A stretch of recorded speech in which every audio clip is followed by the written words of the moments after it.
आइए आज से आप लोग का एक्सरसाइज 3.5 स्टार्ट कर रहे हैं। ठीक, अच्छा, अभी तक जो हम लोग पढ़े हैं, दो गो विधि पढ़े हैं, प्रतिस्थापन विधि और विलोपन विधि। आज हम लोग पहली बार पढ़ेंगे वज्र गुणन विधि। और एक ही सवाल को अगर हम तीनों विधि से हल करेंगे, एक ही सवाल को, तो तीनों विधि से आंसर एक ही आएगा। आंसर क्या आएगा? एक ही आएगा। हालांकि एक सवाल को हम लोग दो विधि से हल कर चुके हैं, एक सवाल को हल कर चुके हैं। आज हम लोग पढ़ेंगे वज्र गुणन विधि, और तब तीनों विधि में देखेंगे तीनों विधि में सबसे आसान कौन सा है। दो गो विधि में तो आसान था विलोपन विधि। ठीक, एक और विधि जो बचा हुआ हम लोग का वज्र गुणन विधि, क्रॉस मल्टीप्लिकेशन मेथड। ठीक, उसको आज पढ़ लेते हैं, उसके बाद देखेंगे तीनों विधि में कौन सा विधि हमारा आसान है। ठीक है, आइएगा। आपका क्वेश्चन क्या कह रहा है? जो निम्नलिखित समीकरण के युग्मों में से किसका हल एक अद्वितीय हल है। करा नीचे समीकरण दिया गया है, नीचे जो समीकरण दिया गया है, युग्मों में से किसका एक अद्वितीय हल है, किसका एक अद्वितीय हल है, किसका कोई हल नहीं है, किसका कोई हल, और या किसके अपरिमित रूप से अनेक हल है। मतलब तीनों स्थिति कर दिया आपको। फिर कह रहा है जो अद्वितीय हल की स्थिति में वज्र गुणन विधि से ज्ञात करे। किस स्थिति में? किस स्थिति में? अद्वितीय हल की स्थिति में। किस स्थिति में? अद्वितीय हल के। जब कोई हल नहीं होगा तो उसको तो फिर बनाना संभव ही नहीं है, समझे? तो कह रहा है उसको बनाने भी नहीं, तो उसके लिए तो पहले तब चेक करना पड़ेगा। पहले चेक करके देखेंगे ना किसका हल है, किसका हल। तो यदि हल होगा तो लिखेंगे अद्वितीय। अद्वितीय की स्थिति में वज्र गुणन विधि से हल करना है। किस विधि से? आइएगा, पहला क्वेश्चन क्या दिया हुआ देखिए। पहला क्वेश्चन आपका दिया हुआ है x - 3y माइनस के 3 बराबर 0। ठीक, दूसरा दिया है 3x - 9y माइनस के 2 बराबर 0। ये हुआ आपका समीकरण 1 और ये हुआ आपका समीकरण 2। ठीक, अब कहिएगा सर ये मान तो बराबर के सेट होना चाहिए? नहीं, यहाँ पर a1 b1 c1 चेक करना है ना। तो अगर इधर भी रहता तो इसको इधर करना ही पड़ता। पहले समीकरण सही करके दिया हुआ है। ठीक, आइएगा, अब यहाँ से क्या करना होगा? a1 b1 c1, a2 b2 c2 का मान निकालना होगा। तो समीकरण 1 से पहले चेक कर लीजिए, a1 b1 और c1। फिर समीकरण 2 से a2 b2 और c2, इस सब का मान निकाल लीजिए। उसके बाद क्या करना आपको? आइएगा, a1 का मान क्या है, a2 का मान क्या है, और क्या कहते हैं इसको, a1 b1 c1 का मान क्या है? माइनस के 3। a2 b2 c2 का मान बोलिए? माइनस के और माइनस के 2। आइएगा, अब इसको जब चेक करेंगे तो ये आपका हो जाएगा क्या? देखिए हम लोग चेक करते हैं क्या, a1 बटा a2, a1 बटा a1 है 1 और a2 है 3, तो मतलब 1 बटा 3 हुआ। क्या हुआ? 1 बटा 3। अब चेक करना आपको b1 बटा b2, तो b1 बटा b2 मतलब माइनस के 3 बटा माइनस के 9, ये ना है। इसको काटिएगा तो ये कट जाएगा, ये कट जाएगा, 3 का 3 3 3 9 मतलब 1 बटा 3, 1 बटा 3। और c1 बटा c2, c1 बटा माइनस के 3 बटा माइनस के 2, ये ना, माइनस 3 बटा माइनस के। इसका मतलब ये हुआ यहाँ पर a1 बटा a2 बराबर b1 बटा b2 तो है, लेकिन c1 बटा c2 बराबर नहीं है। यहाँ पर लिखेंगे a1 बटा a2 बराबर b1 बटा, लेकिन बराबर नहीं है क्या? c1 बटा। जब ऐसा होता है a1 बटा a2 बराबर b1 बटा b2 बराबर नहीं होता c1 बटा c2, तो क्या होता है इसका? समांतर रेखा, मतलब रेल के पटरी की तरह समांतर रेखा, मतलब कभी मिलवे नहीं करेगा। इसका रेखा क्या होगा? समांतर रेखा। कौन सा रेखा? और जब समांतर रेखा होगा तो क्या होगा बोलिए? समांतर रेखा का मतलब कोई, तो जब कोई हल नहीं है तो इस सवाल को बनाना भी नहीं है। जब हल होगा तब ना बनाएंगे। कह रहा कोई हल नहीं है, कह रहा केवल एक हल, मतलब अद्वितीय। मतलब दूसरा क्वेश्चन जो आपका दिया गया है, इसका 2 नंबर का क्वेश्चन देखिए। आइएगा, दूसरा क्वेश्चन आपको क्या दिया हुआ है? 2x plus y equal to 5। ये आपका समीकरण 1। और दूसरा आपका क्या दिया? 3x प्लस 2y बराबर 8। इसको मानिएगा समीकरण 2। लेकिन जब आपको जरूरी पड़ेगा a1 b1 c1 का मान निकालने के लिए, a2 b2 c2 का मान निकालने के लिए, तो फिर आपको बराबर के साथ भेजना होगा ना। आइए पहले इसको भेज लेते हैं। ठीक, 2x प्लस y प्लस के 5 किधर भेजेंगे? माइनस के 5 बराबर 0। ठीक, तो इसको समीकरण 1 2 नहीं कह करके हम इसको कह रहे हैं समीकरण 1। ठीक, इसमें आइएगा 3x प्लस के 2y और माइनस 8 बराबर 0, इसको कहेंगे समीकरण 2, समीकरण 1 और समीकरण। अब आपको करना क्या है, समीकरण 1 और समीकरण 2 से a1 b1 c1 a2 b2 c2 का मान निकलना है। आइएगा, आपको a1 b1 c1, उसके बाद a2 b2 और c2 मान जब निकालेंगे, ये हो गया 2 1 माइनस के, फिर आपका हो जाएगा 3 2 माइनस के 8, हो गया a1 b1 c1 a2 b2 c2 का मान। अब जब इसका मान निकालेंगे तो क्या होगा आपको बोलिए तो, a1 बटा मतलब 2 बटा 3 2 बटा, फिर a2 बटा सॉरी b1 बटा b2 मतलब कहने का क्या 1 बटा 2 नहीं होगा, b1 बटा b2 निकालेंगे क्या होगा 1 बटा, अच्छा अब c1 बटा c2 निकालने की झंझट है क्या, नहीं ना, यहीं पर समझ गए a1 बटा a2 बराबर नहीं है किसके, तो जब a1 बटा a2 बराबर नहीं होता b1 बटा b2 के, ये बात तो यहीं पर समझ गए a1 बटा बराबर नहीं है किसके b1 बटा, तो जब a1 बटा a2 बराबर नहीं होता b1 बटा b2 तो क्या होता है, प्रतिच्छेद करती हुई केवल एक हल, प्रतिच्छेद करती हुई रेखा का मतलब आपका ये हो गया ऐसा रेखा, ठीक, एक एक बिंदु यहाँ पर टच किया एक बार, इसको क्या कहेंगे केवल एक हल, प्रतिच्छेद करती हुई रेखा केवल, और केवल एक हल की स्थिति में क्या होता है, प्रतिच्छेद करती हुई रेखा, इसको लिख देते हैं प्रतिच्छेद करती हुई रेखा, ठीक, केवल, और इस स्थिति में क्या होता है अद्वितीय। इस सवाल कह रहा था अद्वितीय की स्थिति में सवाल को हल कीजिए, अद्वितीय की स्थिति में क्या कीजिए, इसको कौन विधि से बोलिए ना, इस सवाल को कौन विधि से हल करना है, वज्र गुणन विधि से, किस विधि से, वज्र गुणन विधि से। आइए वज्र गुणन विधि हम लोग आज सीखते हैं।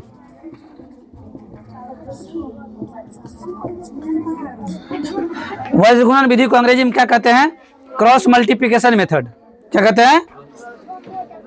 आइए, अभी तक तो नहीं पढ़े थे ना, दो विधि पढ़े हैं, ये विधि पहली बार पढ़ने जा रहे हैं। आइएगा, पहली बार पढ़ रहे हैं लेकिन लगेगा पहले से पढ़े हुए हैं, समझ जाइएगा। तो हर सवाल के लिए, सिर्फ इसके लिए नहीं, हर सवाल के लिए, जैसे मान लीजिए आपको यहाँ लिखिएगा x, यहाँ लिखिएगा y, यहाँ लिखिएगा 1, लिख दिए, पीछे से वो डंडा लगाइए, यहाँ से वो डंडा लगाइए, आप भी कॉपी में से लगाइएगा, ठीक, लगा दिए।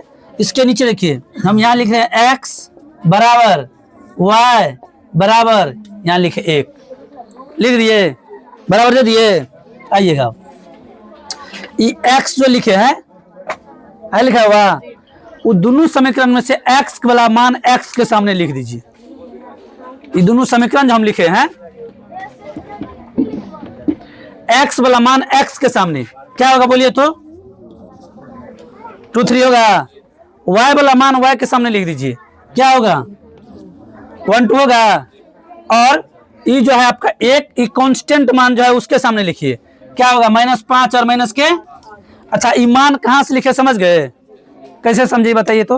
आपको करना क्या है, जो समीकरण दिया रहेगा, जो समीकरण उसके नीचे x लिखना है, y लिखना है, 1 लिखना है, ये दोनों तरफ से एर मार दीजिएगा डंडा, ये भागे नहीं से बाहर, समझे, ठीक।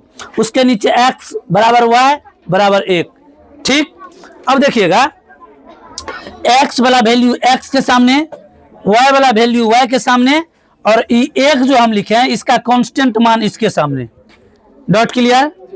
अब क्या करना है, ये देखिए यहाँ लिखे हैं ना x, क्या लिखे हैं, क्या लिखे बोलिए, x जो हम लिखे हैं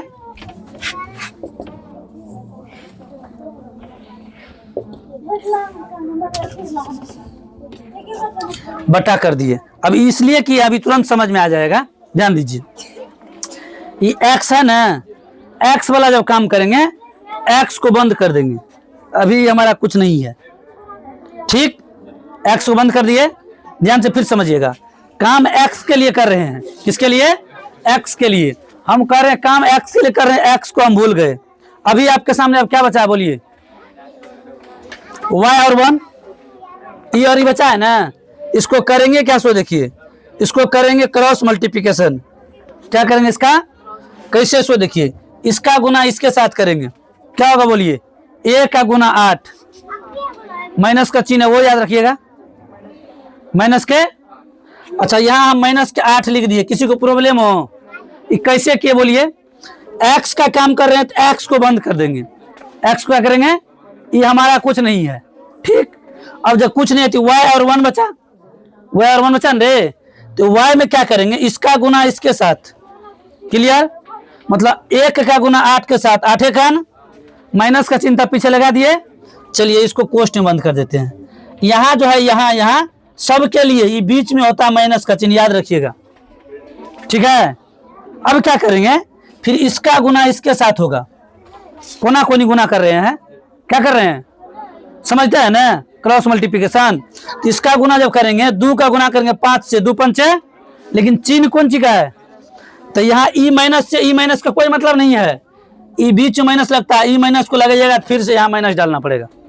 ई डॉट क्लियर हुआ, फिर से समझिए, ये कुछ नहीं है हमारा, एक्स का काम कर रहे तो एक्स कुछ नहीं है, वाई वाला है, 1 का गुना किया 8 से, 8 का कौन सी का, माइनस का, बीच में चिन्ह होता है माइनस, बीच में चिन्ह होता है, इसमें भी होगा, यहाँ भी जब काम करेंगे यहाँ बीच में चिन्ह होगा माइनस का, और यहाँ भी काम करेंगे तो यहाँ भी चिन्ह होगा बीच में, ये बात क्लियर हुआ। फिर क्या किया, 2 का गुना किया माइनस के 5 से, माइनस के 5 गुना माइनस के, तो ये माइनस का 10 जो आया इसको कोष्ठ में रखे, ये कोष्ठ में इसलिए रखते हैं क्योंकि पहले से माइनस है ना, पहले से क्या है, माइनस है, तो जब कोष्ठ में नहीं रखेंगे ई माइनस से गुना नहीं होता, तब इसलिए इसको कोष्ठ में रखेंगे। आगे आइएगा, अब काम किसके लिए करेंगे, एक्स वाला तो कर लिए, अब किसके लिए करेंगे, अच्छा अभी सही धर्म से बोलिएगा, पहले इस पे नजर पड़ रहा है, पहले इस पे नजर पड़ रहा है, हम जैसे खड़ा है सब सवाल में खड़ा रहेंगे यहीं, हम यहाँ जगह खाली करने वाले नहीं हैं। अभी किस पर नजर पड़ रहा है पहले ही बताइए, 1 वाला पर के एक्स वाला पर ही बोलिए, 1 वाला पर, पहला नजर जिस पर पड़ा, पहला नजर गुना उसके साथ होगा, गुना। अब कहिएगा सर यहाँ इसलिए बोल रहे हैं, एक्स वाला को हम मिटाए तो पहला नजर किस पर पड़ा, ही बोलिए, वाई पर कि 1 पर, वाई पर। अच्छा जब हम वाई वाला को ढके तब किस पर नजर पड़ा, 1 वाला पर, यहाँ होता है उल्टा गुना, यहाँ क्या होता है समझिएगा, इस चिन्ह को मिटा दें, इससे कोई लेना नहीं है। अब यहाँ गुना कैसे समझ गए, गुना कैसे किए, आइएगा। अब काम किसके लिए होगा, y के लिए, चलिए हम y को भूल गए, y को, जब y को भूले ध्यान किस पर पड़ा, यहाँ होता है उल्टा गुना, कहिएगा क्यों, इसमें क्या किए थे, पहले इसका गुना इससे किए थे, हाँ कि नहीं किए थे, अच्छा जब इसका गुना इसके साथ किए थे फिर इसका गुना इसके साथ किए थे, लेकिन y वाला में हो जाता है उल्टा, y वाला में क्या होता है, मतलब जैसे आप कहिएगा सर इसका गुना इसके साथ किए थे तो y वाला में इसका गुना इसके साथ कर दीजिए, नहीं, पहला नजर इस पर न पड़ा, इस पर पड़ा तो इसका गुना होगा इसके साथ, समझे, हो गया ना उल्टा। इसमें किए थे इसका गुना इसके साथ, इसका गुना इसके साथ किए थे, लेकिन यहाँ क्या हो जाएगा, जिसके लिए कर रहे हैं ये तो पहले से बिटा हुआ है, ये कुछ नहीं है, समझे, यदि ये कुछ नहीं है नजर इस पर पड़ा तो इसमें होता है उल्टा गुना, इसमें क्या होता है, मतलब यहाँ से इसमें पहले गुना होगा, कीजिए गुना, 3 पंचे, चिन्ह कौन सी का, तो माइनस का क्या हो जाएगा। अब कहिएगा सर अगर हम इसका गुना पहले इसके साथ कर देंगे आंसर नहीं आएगा, सर क्या वो आंसर नहीं आएगा, ये बात ध्यान रखना आपको। जब हम इसको यदि ढके तो आपका नजर पहले इस पर पड़ा, इस पर पड़ा तो इसमें गुना हो जाएगा उल्टा, क्या हो जाएगा, फिर आइएगा, फिर जब इसका गुना इसके साथ हुआ तो अब इसका गुना इसके साथ हो जाएगा, क्लियर। गुना कीजिए, इसको 2 को गुना कीजिएगा 8 से, 8 दूना, चिन्ह कौन सी का, लेकिन हम बोले थे बीच में सबके लिए पहले से माइनस लगाते हैं, पहले से माइनस, 8 दूना माइनस के 16, ये दोनों काम हो गया। अभी किसका किसका काम किए, एक्स का और वाई का, अब किसका बचा हुआ है, अब आप ईमानदारी से बताइएगा, हम इसको ढके, अब किस पर पहले नजर पड़ा, एक्स पर कि वाई पर, पहले एक्स पर पड़ा, फिर काम सही होगा तब, मतलब जैसे पहले किए थे वैसे। अब इसका कर रहे हैं ना, पहले इसका किए इसको ढके, फिर इसका किए इसको ढके, अब इसका कर रहा है, अब इसको ढक देते हैं। जब इसको बंद किया तो ये दोनों बचा रे, ये दोनों बचा। पहले नजर एक्स पर पड़ा, इसका गुना इसके साथ, इसका गुना इसके साथ। आ गया समझ में? आइएगा,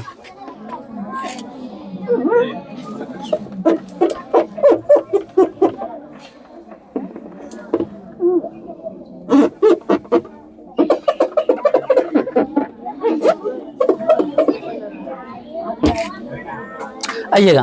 क्या बोले, इसको जब बंद किए तो पहले नजर इस पर पड़ा, इसका गुना इसके साथ होगा, तब 2 दूना 4, यहां लिख देंगे 4। बीच में चिन्ह कौन सी का होगा? माइनस का। कौन सी का चिन्ह होगा? माइनस का। यहाँ चिन्ह दीजिए माइनस का। इसको जब गुना करेंगे 3 एकान 3 कर दिए। अच्छा, अब रूल समझ लीजिए, ये तो तीनों का हम कर दिए गुना। समझिएगा, एक्स वाला में सीधा गुना होता है, वाई वाला में उल्टा गुना होता है, और फिर 1 वाला में सीधा गुना होता है। मतलब वाई का मान उल्टा गुना होकर लिखाएगा, वाई का मान उल्टा गुना होकर लिखाएगा। आइएगा, अब तो सवाल बन चुका है, अब कुछ नहीं, अब जोड़ घटाव काम है, कर लीजिए। मतलब कहने का यहाँ देखिएगा, एक्स के बटे में ये संख्या दिया हुआ है ना, इसको जब गुना कीजिएगा माइनस माइनस, ये माइनस की माइनस गुना कितना होगा? प्लस। मतलब ये 10 हो गया प्लस का, 8 हो गया माइनस का, घट के क्या बचेगा? x/2 लिख दे। एक स्टेप करने का झंझट नहीं ना, यहाँ समझ गए ना? माइनस माइनस 10 में से 8 जाएगा तो क्या बचेगा? चलिए आइए डायरेक्ट हम लिख देते हैं x/2। क्लियर? आइएगा, यहां देखिए माइनस माइनस मतलब प्लस का 16 माइनस के 15, घट के क्या बचेगा? यहां लिख देते हैं x/y/1। आइएगा, 4 में से 3 घटेगा तो क्या बचेगा? 1/1। 1/। अच्छा, यहाँ आंसर कैसे आएगा सो बताइए। अब करना क्या है सो देखिए, ये जो x/2 है इसको एक बार इसके बराबर कर दीजिए, और y/1 जो है एक बार इसको इसके बराबर कर दीजिए। ये सब सवाल में कीजिएगा, ये नहीं इसी ठोम कीजिएगा। वज्रगुणन विधि से जो भी क्वेश्चन आप सोल्व कीजिएगा, हर क्वेश्चन में ऐसे ही करना है। Dot clear? क्या कीजिएगा, ये x/2 है ना, इसके बराबर कीजिए 1/1। मतलब है ही 1/1 है। हो सकता है आपका किसी और सवाल में यहाँ 1/4 आ जाए, 1/7 आ जाए, यहाँ 1/7 से गुना करेंगे। ठीक, अब यहाँ जो हम बराबर किए हैं, एक बात तो दिमाग में गूंज रहा होगा, कोना कोनी गुना करेंगे। क्या करेंगे? कोना कोनी गुना। इसको जो x को 1 से गुना कीजिएगा तो x एकान, और 2 को 1 से गुना कीजिएगा 2 एकान। ये हो गया x का मान। x का मान कितना आ गया? 2। अब क्या करना, y/1 को 1/1 के बराबर करिए, पहले कीजिए इसको बराबर। ठीक, y/1 बराबर 1/1। फिर इसको कोना कोनी गुना कीजिए, कोना कोनी गुना कीजिएगा तो y एकान 1 एकान, यहाँ हो जाएगा आपको y का मान 1।